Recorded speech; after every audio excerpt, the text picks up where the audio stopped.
반갑습니다. 예, 옆에 분과 인사하겠습니다. 당신을 보니 하나님을 뵙는 것 같습니다. 네.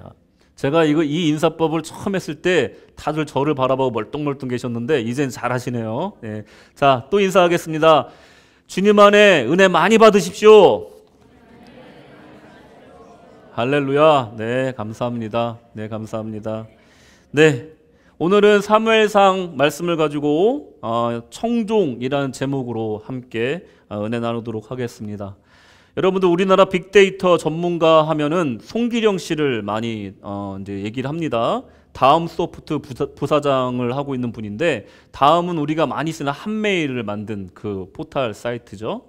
그 소프트의 부사장인데 그분이 꾸준히 책을 써요. 빅데이터에 관한 책을 쓰는데 그 책의 제목이 그냥 하지 말라라는 책이 최근에 나왔습니다. 야, 벌써부터 하품하시면 안 됩니다. 정신 차리십시오. 네, 자, 그 책이 나왔는데 그 책에 가장 중요한 핵심 단어가 무엇이냐면 변화의 상수라는 단어입니다. 그러니까 변화는 변수가 아니라 상수란 얘기입니다. 그래도 어렵죠. 쉽게 말씀드리면 뭐냐면 변화는 어찌됐건 일어난다 라는 말입니다. 그러니까 어찌됐건 일어나는 것이 변화라는 거예요. 변화는 상수다. 그러면 그 변화에 대해서 우리가 어떻게 변수를 적용할 것인가에 따라서 어떤 결과가 나올 거라는 것이 결정이 된다라는 말입니다. 소설가 윌리엄 깁스는 이렇게 얘기를 했습니다. 미래는 이미 여기 와 있다. 다만 모두에게 균등하게 온 것이 아닐 뿐이다 라고 얘기를 한 거죠. 그러니까 어떤 미래든 다 와 있지만 그것을 어떻게 받아들이냐에 따라서 어떤 미래가 되느냐는 그게 달려 있다는 거죠. 우리는 수많은 변화 속에 서 있습니다. 그리고 교회는 지난 몇 년 동안 이 코로나 이후에 교회가 어떻게 될 것이고 이 교단이 어떻게 될 것이고 우리 기독교가 어떻게 될 것인지에 대해서 정말로 수많은 논의와 그리고 세미나, 웨비나, 별의별 모임을 다 가지면서 기도하고 준비를 했습니다. 그런데도 불구하고 최근에 신조어가 있는데 플로팅 크리스찬이라는 단어가 있습니다. 각 교회, 여러 교회의 온라인 예배를 둥둥 떠다니면서 예배를 드리는 크리스찬을 플로팅 크리스찬이라고 부릅니다. 무려 32%의 교인이 플로팅 크리스찬이라고 합니다. 그리고 옆에 보시면 언처치드 크리스찬이라고 할 수 있는 우리나라 말로 가나안 성도라는 성도들이 있죠. 여러분들 혹시 가나안 성도가 무슨 뜻인지 아십니까? 아세요? 몇 분 아시네요. 거꾸로 읽어보세요. 가나안 안 나가. 그죠? 교회를 안 나가는 성도를 가나안 성도라고 한다고 합니다. 그러니까 나는 교회는 안 나가는데 신앙은 있어 하는 사람을 가나안 성도라고 하는 거예요. 여러분들은 나왔다 성도님들이죠. 그죠? 이분들은 안 나가 성도님입니다. 근데 우리가 오랫동안 또 알고 있는 단어가 무엇이 있냐면 바로 썬데이 크리스찬이라는 단어입니다.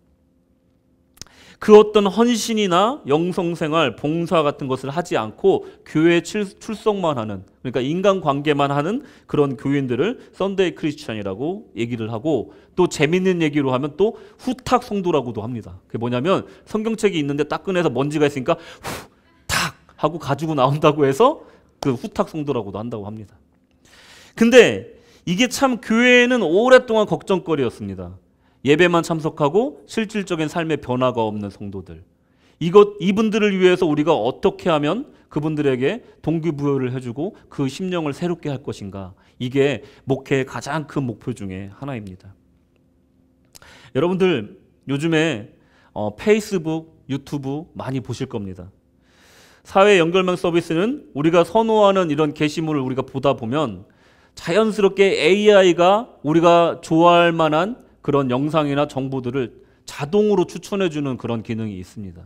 그래서 어느 순간 내 유튜브 그 첫 화면을 열어보면 내가 전에 봤던 아주 눈에 익은 비슷한 영상들이 쭉 나오는 걸 보실 수가 있어요. 그 목표가 뭐냐면 페이스북 사장 마크 주커버그인가요? 그분이 그 비밀 서류에서 얘기를 했는데 더 많이 머물게 하라, 더 많이 보게 하라. 그게 사업의 목표랍니다. 그래야 광고비를 더 많이 얻을 수 있다. 라고 지시를 내렸다고 합니다. 그러니까 여러분들은 마크 저커버그의 귀한 그 계획 가운데 아주 잘 따라가고 있는 사람들인 거죠. 그죠? 그 추천된 영상들을 보다 보면 나도 모르게 그 영상이 나를 끌어들이고 더 관심을 끌게 하고 더 머무르게 하고 내가 보고 싶은 것만 보게 해준다는 겁니다. 내가 검색하고 내가 필요로 하는 것들을 보는 것이 아니고 이 SNS를 통해서 멀리 떨어져 있는 우리 가족들과 인사하고 안부하는 그런 목적으로서 쓰는 것도 분명히 있지만 또 유용한 정보를 얻는 것도 있지만 내가 원치 않는 내가 알지 못하는 사이에 끌려가고 있다는 겁니다. 내가 채우지 않으면 누군가가 와서 나의 첫 화면을 채워버린다는 거죠. 아주 무서운 겁니다. 근데 이게 짜잘한 뭐 정보 소비하는 또 영상 보는 이런 차원에서만 본다면 뭐 그럴 수 있습니다. 하지만 우리 인생 차원에서 봐도 이 말이 쓰여진다는 겁니다. 우리 인생을 우리가 우리 뜻대로 이끌어가지 않으면 누군가가 나를 끌어가게 되고 내가 헤엄쳐서 역류하지 않으면 내가 물결 가운데 휩쓸려서 내려갈 수밖에 없는 것이 인생의 이치라는 겁니다. 그것을 깨달는 순간 우리가 결단을 내려야 되는데 누구 말을 들을 것인가? 누구를 따를 것인가? 이것을 결정해야 된다는 것입니다. 스스로 채우지 않으면 누군가가 와서 나를 채운다. 어떻게 보면 굉장히 무서운 말입니다. 어떤 말을 귀를 기울일 거고 어떤 말을 따라 살아갈 건지 이것을 결정하는 것이 굉장히 중요하다는 겁니다. 오늘 하나님의 음성을 청종하고 또 그 청종하는 왕이 되는 법을 오늘 말씀을 통해서 우리가 살펴볼 겁니다. 왕들에게만 해당되는 얘기가 아니라 하나님의 말씀대로 청종하며 사는 삶에 대해서 오늘 묵상할 겁니다. 그 시간 동안에 하나님의 말씀을 청종하는 것이 무슨 의미이고 또 그것을 통해서 내가 어떻게 삶에 직접적인 변화를 일으킬 것인지 대해서 묵상하는 시간 가져보도록 하겠습니다. 첫째로 누구를 청종할 것이냐? 누구를 청종할 것이냐? 사무엘서와 열왕기, 역대하 이렇게 쭉 가면서 왕국이 세워져 가는 과정, 수많은 왕들이 등장합니다. 그 수많은 왕들 중에 오늘은 딱 세 명의 왕에게만 집중하도록 하겠습니다. 첫째 왕이었던 초대 왕이었던 사울과 다윗과 솔로몬, 이 세 왕에 대해서 한번 비교하면서 얘기해 보도록 하겠습니다. 자, 여기서 첫 번째 질문입니다. 하나님은 이스라엘의 왕을 원하셨을까요? 원하지 않으셨을까요? 아시는 분? 네. 그래요? 원하지 않으셨습니다. 맞습니다. 근데 왜 왕을 허락하셨을까요? 이게 질문입니다. 그렇게 하고 또 하나님께서는 왕이 세워질 것을 이미 알고 계셨고 그리고 가나안 땅을 점령하고 나면 그곳에 왕국이 세워질 거라는 것조차도 이미 알고 계셨다는 것이 성경의 증거로 남아 있습니다. 이미 족장 시대 때부터 왕이 다스리는 나라를 세울 거라는 것을 얘기하십니다. 창세기 17장 15절 16절에 보시면 쭉 축복의 말씀하시고 마지막에 민족의 열왕이 그에게서 나리라 이렇게 얘기를 하시는 거예요. 민족의 열왕, 많은 왕들이 나올 거라는 거예요. 그 후손들 중에. 그리고 놀랍게도 하나님은 신명기서에서 가나안 땅에 들어가면 왕정 국가가 될 것이라고 말씀하시면서 또 그 이유를 또 정확하게 얘기를 하십니다. 어떻게 돼서 이렇게 왕이 세워질 것인가를 이미 신명기에서 가나안 땅에 가지도 않은 상태에서 말씀하고 계신다는 거예요. 신명기서 17장 14절에서 20절까지 보시는데 14절을 보시면 이렇게 얘기를 해요. 내가 내 하나님 여호와께서 내게 주시는 땅에 이르러 그 땅을 얻어 거할 때 만일 우리도 우리 주위의 열국같이 우리 위에 왕을 세우리라는 뜻이 나거든 하고 얘기를 하는데 오늘 본문 말씀에 똑같은 말이 나옵니다. 20절 말씀과 이 말씀이 똑같습니다.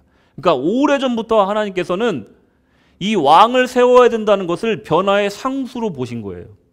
어차피 왕은 세워질 것이고 그러면 어떤 왕을 세울 것인지 그것에 대해서 하나님께서 집중하시는 겁니다.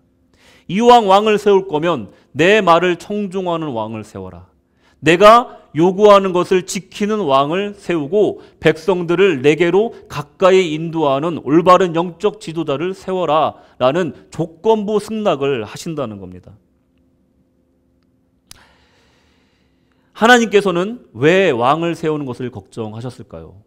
그것은 사무엘상 8장 6절 7절에 보면 나옵니다. 7절 맨 끝에 보면 뭐라고 얘기하시냐면 나를 버려 자기들의 왕이 되지 못하게 함이니라.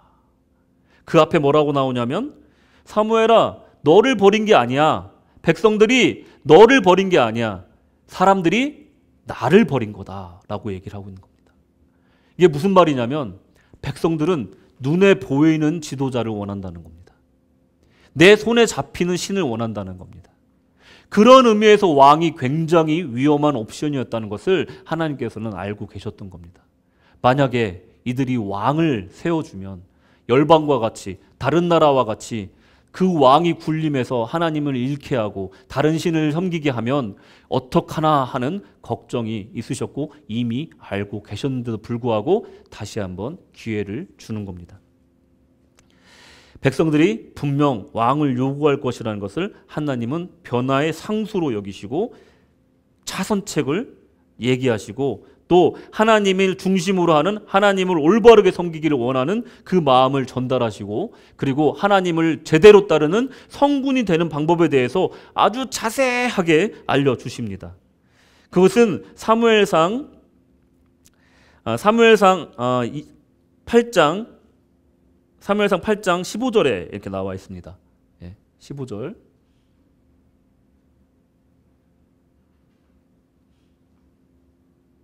네, 안 나오나요? 없나요?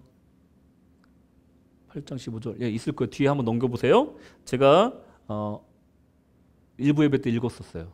있습니다. 15절, 16절, 17절, 18절 쭉 있습니다. 신명기 죄송합니다. 신명기 17장. 신명기 17장 15절부터 쭉 한번 저희가 읽어볼게요. 이게 하나님이 성군이 되는 방법 그리고 올바른 왕이 되는 방법에 대해서 쭉 얘기하시는 거예요. 자, 같이 읽겠습니다. 시작. 반드시 내 하나님 여호와의 택하신 자를 내 위에 왕으로 세울 것이며 내 위에 왕을 세우면 내 형제 중에서 한 사람으로 할 것이요 내 형제 아닌 타국인으로 내 위에 세우지 말 것이며 왕된 자는 말을 많이 두지 말 것이요 말을 많이 얻으려고 그 백성을 애굽으로 돌아가게 말 것이니 이는 여호와께서 너희에게 이르시기를 너희가 이후에는 그 길로 다시 돌아가지 말 것이라 하셨음이며 아내를 많이 두어서 그 마음이 미혹되게 말 것이며 은금을 자기를 위하여 많이 쌓지 말 것이니라. 그가 왕위에 오르거든 레위 사람 제사장 앞에 보관한 율법서를 등사하여 평생에 자기 옆에 두고 읽어서 그 하나님 여호와 경외하기를 배우며 이 율법의 모든 말과 이 규례를 지켜 행할 것이라. 그리하면 그의 마음이 그 형제 위에 교만하지 아니하고 이 명령에서 떠나 자로나 우르나 치우치지 아니하리니 이스라엘 중에서 그와 그의 자손의 왕위에 있는 날이 장구하리라. 아멘. 그 왕위가 장구하는 방법까지 하나님께서 알려주신 거예요. 첫째로 선택받은 자를 세워라. 둘째로 군사력에 의지하지 말라. 셋째로 아내나 은금을 많이 소유하지 말라. 경제력에 의지하지 말라.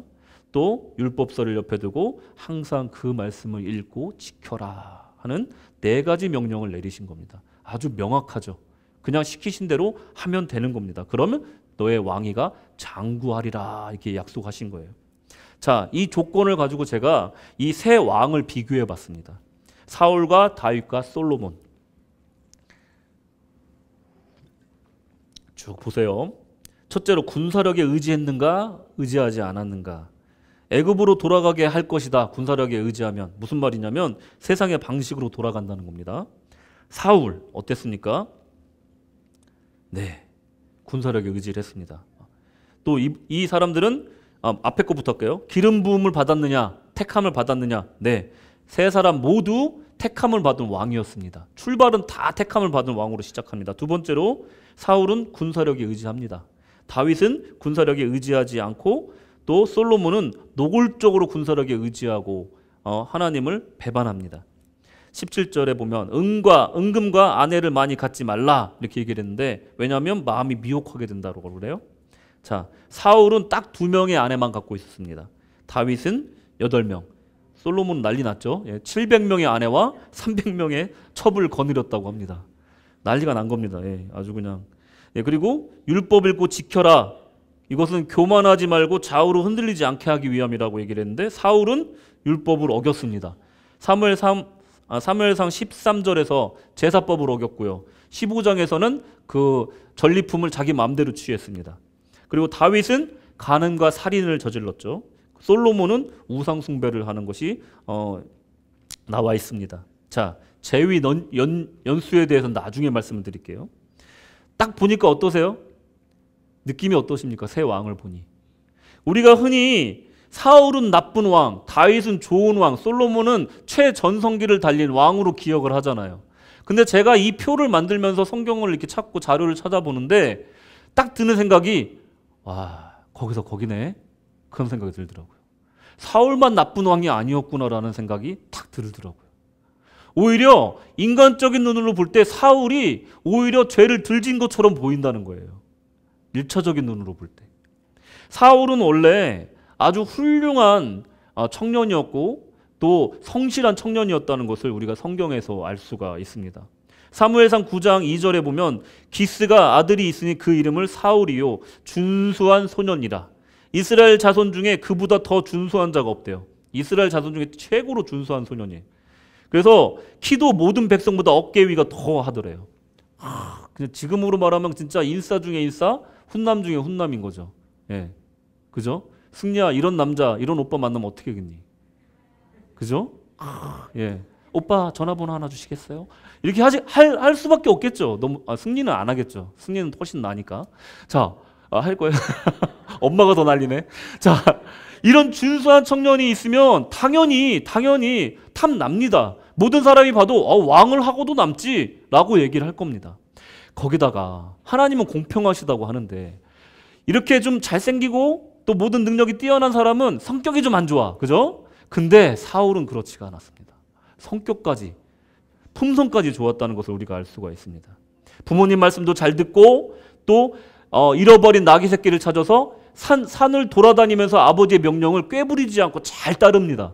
그러다가 사무엘상 9장 5절에 보면 어떤 말이 나오냐면 내 부친이 암나기의 생각은 고사하고 우리를 위하여 걱정하실까 두려워하노라. 그러면서 집에 가자. 이렇게 얘기를 해요. 얼마나 착합니까? 아버지를 걱정할 줄 아는 착한 아들입니다. 고운 말씨와 고운 마음씨를 가진 아주 준수한 청년이었고 키도 크고 잘생겼던 그런 청년이었다는 거예요. 그러니 뭐 하나 빠진 것이 없는 이 사울이 왕이 됐으니 누구도 뭐 반대할 사람이 없는 겁니다. 하지만 우리 모두 아시다시피 사울은 결정적인 실수를 합니다. 그것은 재임 2년 만에 일어난 일이었어요. 정말 안타깝죠. 정말 잘했으면 얼마나 좋았을까요? 재임 2년 만에 실수를 하게 됩니다. 블레셋과의 전쟁을 앞두고 사무엘상 13장의 10절에 보면 오지 않는 제사장, 그러니까 제사의 역할을 감당해야 되는 선지자 사무엘을 기다리지 못하고 자기가 그냥 제사를 지내버린 겁니다. 이것은 어떻게 보면은 뭐 사무엘의 잘못 아니야? 라고 말할 수 있겠지만 사실은 제가 나중에 얘기했지만 이것은 온전히 사울 왕의 잘못이었습니다. 백성의 대표인 왕은 그 행실을 조심하고 신중하게 해야 됩니다. 뭐 100번 양보해서 누구나 실수를 할 수 있다고 얘기하면 죄를 질 수도 있습니다. 근데 13장의 범죄는 사울 왕으로서 후대의 왕위를 이어가지 못한다는 그냥 그런 페널티를 받았어요. 그러니까 하나님이 사울을 버리지는 않은 거예요. 13장까지는. 그냥 왕위를 그 후손에게 연결하지 못한다. 네 왕위가 장구하지는 못할 것이다 라고 얘기를 하는 거예요. 왜냐하면 아까 그 조건 중에 율법서를 가까이 하고 그대로 지키라는 말씀을 따르지 않은 겁니다. 그러다 보니 왕위는 더 이상 이어지지 않더라도 사울 왕으로서의 그 자리를 다윗이 설 때까지는 유지해 주시고 그리고 영혼만은 보존해 주시기로 13장까지는 괜찮은 겁니다. 그래도 가장 중요한 하나님과의 관계는 그래도 회개의 기회가 남아 있었던 상태라는 겁니다. 15장에 가서 아말렉과의 전쟁에서 전리품을 자기 마음대로 취해서 그걸 또 자기 마음대로 그걸 관리합니다. 그때부터 하나님께서는 명령을 어긴 것에 대한 페널티를 주십니다. 사울 왕의 범죄 그리고 불순종의 핵심은 무엇일까요? 그것은 누구를 청종하냐에 대한 문제였습니다. 24절에 보시면 이런 말이 나오죠. 사울이 사무엘에게 이르되 내가 범죄하였나이다. 내가 여호와의 명령과 당신의 말씀을 어긴 것은 내가 백성을 두려워하여 그 말을 청종하였음이니이다. 당신의 말씀을 어긴 것은 내가 누구를 두려워했다고요? 백성을 두려워하고. 누구를 청종했다고요? 백성을 청종했다는 것. 사울의 죄는 제사법을 어긴 율법적인 죄가 아니라 하나님을 청종하지 않고 백성을 청종했다는 것에 있습니다. 하나님을 경외하지 않고 백성을 두려워했다는 것에 그 핵심이 있는 것입니다. 소위 일사 또는 훈남이라고 칭찬받는 아이들의 특징이 성인 돼서 나타나는데, 이런 사람들의 말을 잘 따르고 또 분위기 잘 맞추고 사회생활 잘하는 사람들이 그런 사람이 많이 있습니다. 자신의 감정이나 자신의 욕구 같은 것을 희생시키면서 노하지 못하는 성격들을 갖고 있는 사람들이 종종 있습니다. 특히 성장기의 가정 불화로 인해서 부모님의 관계를 회복시켜야 한다는 압박감을 가졌던 경우, 이런 어린아이가 어리광도 못 부리고 또 욕구를 스스로 제어하면서 이 욕구가 불만으로 쌓이면서 심리적으로 건강하지 않은 상태가 되어가는 거예요. 이런 사람들을 심리학 용어로 뭐라고 하냐면 나이스 가이 신드롬이라고 얘기를 합니다. 우리나라 말로 하면 착한 사람 컴플렉스라고 얘기를 해요. 자기는 속으로 문드러지고 있는데, 썩어 문드러지고 있는데 겉으로 보여지는 것은 좋은 이미지를 유지하려고 하는 안간힘이 있다는 겁니다. 사울은 착한 사람 컴플렉스일 가능성이 굉장히 높은 사람입니다. 겉보기에는 참 착하고 성실한 사람이지만 왕으로서 하나님의 율법을 수호하는 자리에 있음에도 불구하고 하나님의 말씀을 청종한 것이 아니라 백성을 청송했던 겁니다. 또한 자신이 착한 사람이 되기 위해서 타인의 탓을 돌리기도 합니다. 24절 말씀에 보면은 사무엘이 늦게 온 겁니다. 엄밀히 맞으면 사무엘이 늦게 온 겁니다. 그런데 내가 범죄하였나이다 하고 인정을 해요. 범죄하였나이다 하고 인정을 하는데 그런데가 붙습니다. 그런데 당신의 말씀을 어긴 것은 내가 백성을 두려워하고 백성을 청종하였기 때문입니다. 그리고 사무엘이 늦게 왔기 때문입니다 하고 얘기하고 있는 겁니다. 하나님의 명령은 명확합니다. 제사장은, 선지자는 제사 드리고 왕은 나라를 통치하면 되는 겁니다. 그런데 백성들의 목소리가 자꾸 들리는 거예요. 우리 전쟁 나가야 되는데 점점 다가오는데 우리 빨리 제사 지내고 빨리 가야지. 계속해서 그 목소리가 들리는 겁니다. 그 목소리가 계속해서 자기의 귀에 들리니까 그러면 내가 드려야 되겠다 하고 월권을 해버리는 겁니다. 심플하게 그냥 나는 왕이야. 저 일은 내 일이 아니고 사무엘이 와서 드릴 거고 그때 우린 전쟁에 나갈 수 있고 전쟁은 하나님께 속한 것이야 하고 믿음으로 나아갔다면 백성들의 말이 그를 자루나 우루나 치우치지 않게 했을 겁니다. 하지만 사울은 자신의 이미지, 착한 사람으로서 보여지는 자신의 이미지, 그것들, 백성들의 마음들을 들어줘야 된다는 그런 세상적인 생각에 빠져서 월권을 하게 됩니다. 하나님의 명령은 명확합니다. 율법을 지켜라. 하나님의 말씀대로 살아라. 이렇게 얘기하지만 사울은 하나님의 명령을 사무엘을 집어넣고 백성들을 집어넣어서 아주 혼미하게 만들고 아주 모호하게 만들어버리는 겁니다. 이것이 가장 큰 죄 중에 하나였습니다. 하나님의 말씀은 명확했는데 그것을 자꾸만 모호하게 만드는 거예요. 사랑하며 살아라 그랬는데 어떤 사람은 사랑할 수 없지. 하나님 말씀대로 살아라. 근데 어쩔 수 없을 때도 있지 않나? 모호하게 만들어버리는 겁니다. 혼미하게 만들어버리는 겁니다. 고린도후서 4장 4절에 보면 이런 말씀이 나와요.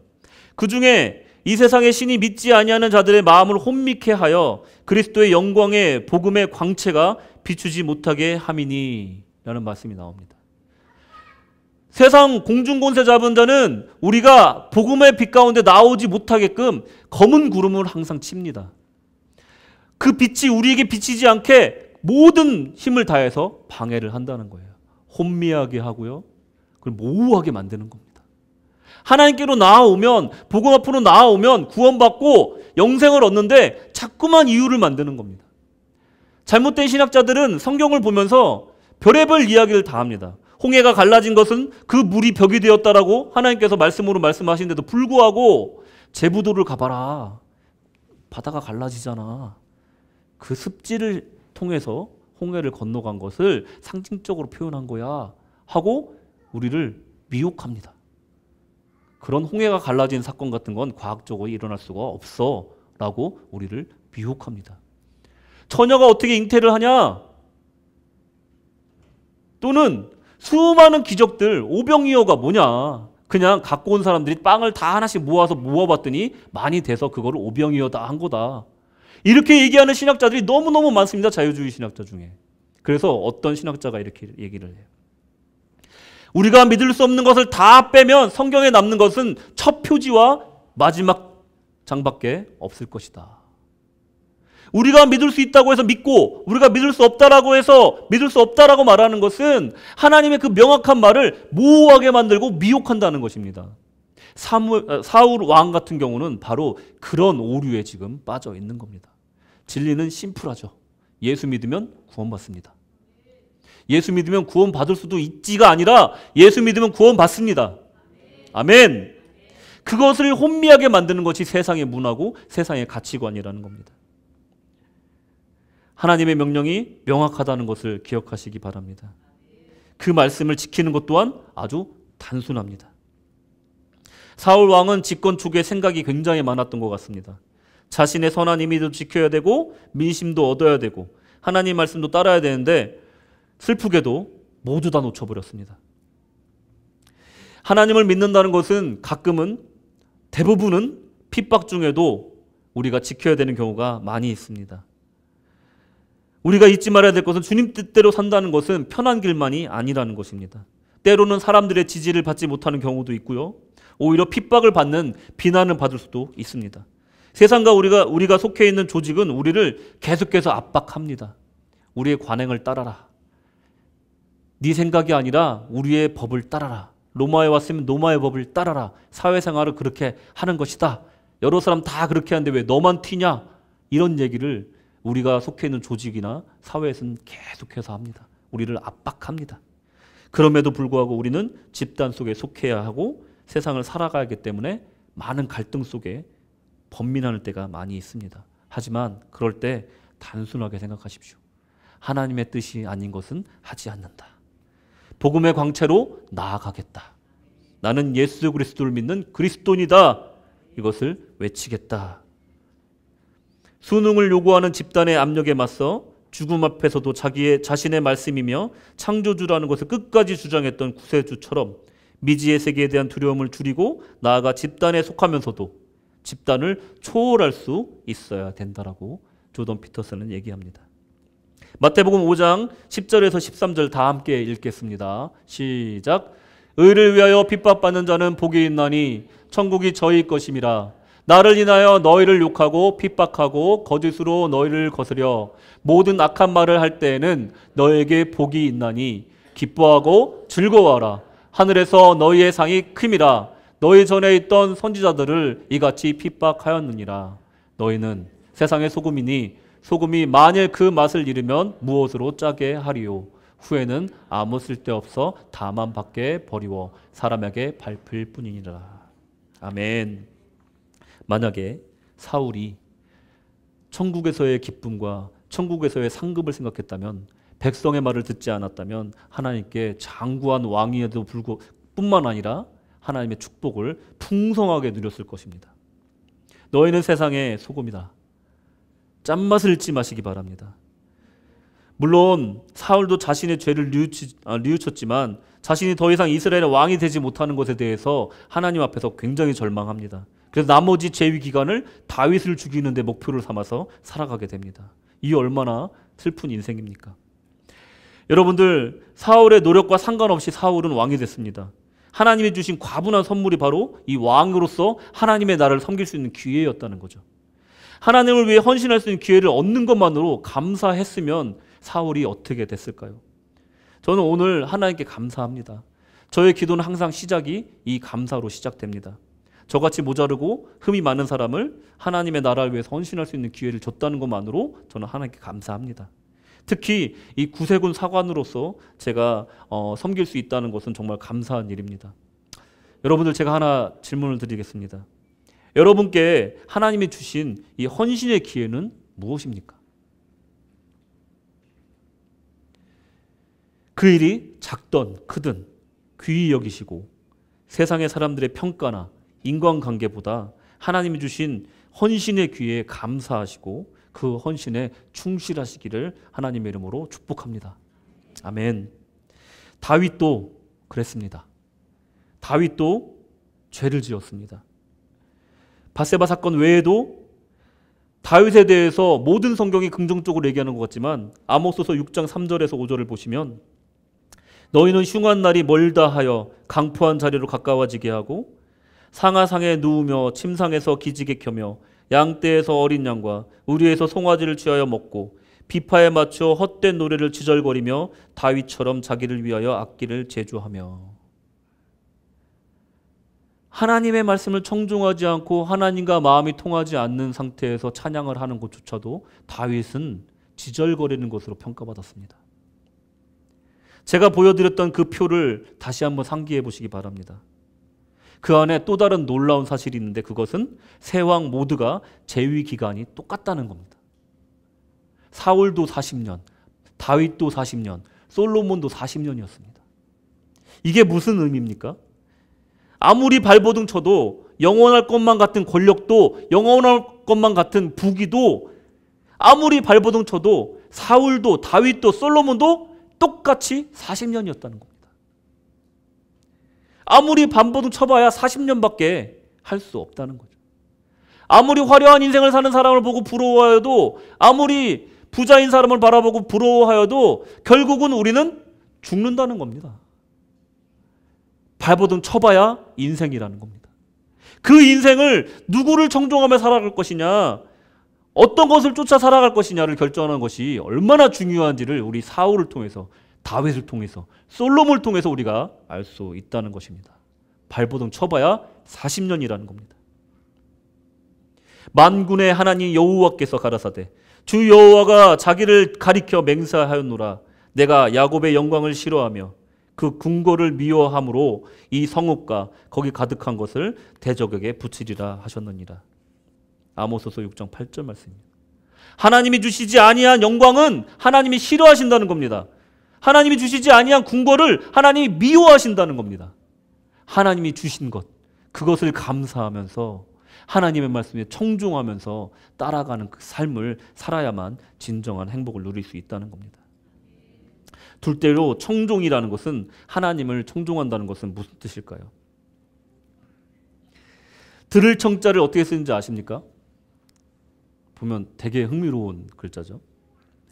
요 옆에 가장 큰 게 귀 이자입니다. 그 밑에 보면 왕자가 있죠. 그리고 옆에 보면 눈목자가 있고요. 마음 십자가 있습니다. 무슨 뜻인 것 같으십니까? 들을 청자지만 요 안에 담긴 뜻이 귀로 듣고 눈으로 보고 마음으로 공감해라. 거기에 더 보태서 왕의 말을 듣듯이 하라는 겁니다.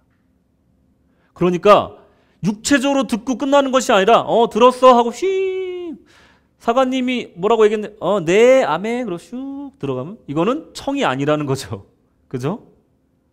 진정한 청이라는 건 무엇이냐면 왕에게 말씀을 듣듯이 겸손한 자세로 주의 깊게 듣고 귀를 열고 눈으로 보고 마음으로 공감해서 듣는 것을 의미한다는 겁니다. 그렇다면 종은 뭘까요? 종은 옆에 이렇게 된 게 뭐냐면 거를 척자입니다. 그리고 사람 인자 두 개가 있죠. 그 밑에 발, 그죠? 발주자예요. 예. 이게 종자입니다. 뭐냐면 걸어가는데 누굴 따라가는 겁니다. 근데 뛰어서 따라가는 것이 아니라 한 발 한 발 보조를 맞추면서 따라가는 걸 말해요. 그러니 청종은 무슨 뜻일까요? 왕의 말을 듣듯이 잘 듣고 한 걸음 한 걸음 따라가는 것을 청종이라고 말하는 겁니다. 하나님의 말씀을 청종한다는 것은 이런 자세를 말하는 겁니다. 청종이라는 것은 주의 깊게 듣고 귀로 눈으로 마음으로 듣는다는 것을 의미하고 최선을 다해서 발을 맞추고 따라가는 것입니다. 세상이나 백성을 청종하지 않는 하나님을 청종한다는 것은 일괄되고 신실해야 됩니다. 그리고 상황이 어떠하든지 나에게 어떤 핍박이 오든지 변함없이 하나님을 따르는 것을 청종이라고 말하는 것입니다. 이사야서 55장 2절에 보시면 너희가 어찌하여 양식 아닌 것을 위하여 은을 달아주며 배부르게 못하는 것을 위하여 수고하느냐. 나를 청종하라. 그리하면 어떤 복을 주신다고요? 너희가 좋은 것으로 먹이며 너희 마음이 기름진 것으로 즐거움을 얻으리라. 아멘. 청종하는 자에게 하나님은 좋은 것으로 먹이십니다. 가장 좋은 것이 뭐죠? 육체적으로 맛있는 것도 좋지만, 건강한 것도 좋지만 가장 좋은 게 뭡니까? 영을 살리는 양식. 영을 살리는 양식을 주신다는 겁니다. 그리고 마음을 기름지게 한다는 게 무슨 말입니까? 깊은 만족감으로 우리를 인도하신다는 겁니다. 이것은 세상이 주는 만족감이 아니에요. 이것은 하나님께서 주시는 만족감인데 신부 깊숙한 곳에서 우러나오는 그 만족감을 말하는 거예요. 기쁨을 주신대요. 즐거움을 주신대요. 이것 또한도 세상에 주는 즐거움이 아니라 정말 누구도 빼줄 수 없는 그런 기쁨을 말하는 겁니다. 지난 주간에 제가 아까도 말씀을 드렸지만 이 브루노와 프리실라 이 부부를 만나면서 제가 정말로 하나님이 깊은 만족감을 주셔서 제가 나누려고 합니다. 이분이 갖고 있는 그 문제, 그 기도 제목이 세 가지가 있었어요. 우리 같이 기도하는 기도 제목이. 첫째로 비자 문제가 있었고요. 두 번째로 건강 문제가 있었고, 그리고 브루노의 직장 문제가 있었어요. 왜냐하면 직장을 잃었어요. 병 때문에. 그래서 이 세 가지를 가지고 우리가 같이 기도하고 있거든요. 그래서 주중에 수요일 날 그 블러드 테스트 결과가 나온다고 해서 제가 새벽에 갑자기 잠을 못 자겠는 거예요. 자꾸 생각이 나서. 그래서 기도문을 좀 써가지고 보내줬어요. 이거대로 네가 생각날 때마다 이 기도문을 가지고 기독교인 신앙생활 한 지가 없으니까 경험이 기도할 줄도 모르잖아요. 그래서 써서 보내줬어요. 이거 생각날 때마다 이대로 기도해라. 그래서 기도문을 보내줬어요. 그래서 우리 다시 만날 때까지 계속 같이 기도하자. 그래서 기도를 했어요. 그랬더니 이 브루노란 청년이 청종을 했어요. 제 말에 청종을 했어요. 그래서 꾸준하게 기도하다가 어제 금요일 날 저희 교회를 전화를 했더니 데니얼 나 가고 있어. 좀 이따 봐. 그렇게 하더라고요. 벨모아 살거든요. 딱 왔어요. 그러더니 막 정말 너무 화난 얼굴로 저를 맞아주는 거예요. 그러면서 보자마자 저를 얼싸안더니 나 선물 받았어. 그러더라고요. 그게 뭐냐면 지난 목요일이 브루노 생일이었습니다. 생일 선물을 2개나 큰 걸 받았다는 거야. 누가 줬냐 그랬더니 하나님이 주셨다는 거야. 할렐루야. 이 신앙생활도 얼마 안 한 청년이 하나님이 기도 응답을 주셨다라고 간증을 하더라고요. 그게 뭐였냐면 비자를 하려면 돈이 많이 드는데 그것을 해결할 수 있는 방법을 하나님이 주셨다는 거예요. 첫째로. 또 두 번째로는 건강 문제는 다음 주에 결판이 나는데 두 번째로는 직장을 그날 바로 인터뷰한 것들 중에 그냥 하루 만에 바로 결과가 날라왔대요. 그게 어디냐면 캔터버리 클럽. 여러분들 가시면 아주 잘생긴 청년이 여러분들 서브해 드릴 겁니다. 너 혹시 브루노야? 브루노라 그러면 뭔가 서비스를 줄 수도 있습니다. 그러니까 그 청년이 너무 막 기뻐서 뛰는 거예요. 하나님이 내 기도에 응답을 들어주셨습니다. 응답해 주셨습니다 하면서 저를 얼싸안고 막 너무 감사하다면서 그렇게 간증을 하는 걸 우리가 금요일 날 체험을 했어요. 여러분, 저 같은 사람의 말도 하나님의 종으로 여기고 청종했는데 이렇게 응답을 주잖아요. 하물며 전능하신 하나님의 말씀에 청종하면 어떤 복이 있겠습니까? 할렐루야. 여러분들 하나님을 청종하시기 바랍니다. 하나님께서 청종하면 복을 주십니다. 무엇이냐면 먹여주시고 깊은 만족감과 즐거움을 주신다는 겁니다. 결론입니다. 내가 내 열조를 애굽 땅에서 인도하여 낸 날부터 오늘까지 간절히 경계하며 부지런히 경계하기를, 간절히 경계하고 부지런히 경계하기를, 너희는 내 목소리를 청종하라. 변화하는 세상 속에서 누구의 말을 듣겠습니까? 세상에 미혹하는 영은 지금도 우리를 유혹하고 안일한 신앙으로 우리를 잡아 끌어갑니다. 정함이 없이 이곳저곳 부유하여 떠다니는 프로틴 크리스찬의 이야기를 들으면서 하나님은 지금도 오래전부터 지금까지 간절하게 경계하시고 부지런히 경계하셨습니다. 너는 내 목소리를 청중하라. 기도하겠습니다. 하나님, 주님 앞에 다짐합니다. 주의 목소리를 청중하겠나이다. 주님과 동행하겠나이다. 주님의 뜻대로 살아가겠나이다. 우리의 영혼을 새롭게 하시고 주님과 동행할 수 있는 성령의 강력한 역사가 우리 삶 가운데 나타나게 하여 주시옵소서. 함께 하시길 원하며 예수님의 이름으로 기도드렸습니다. 아멘.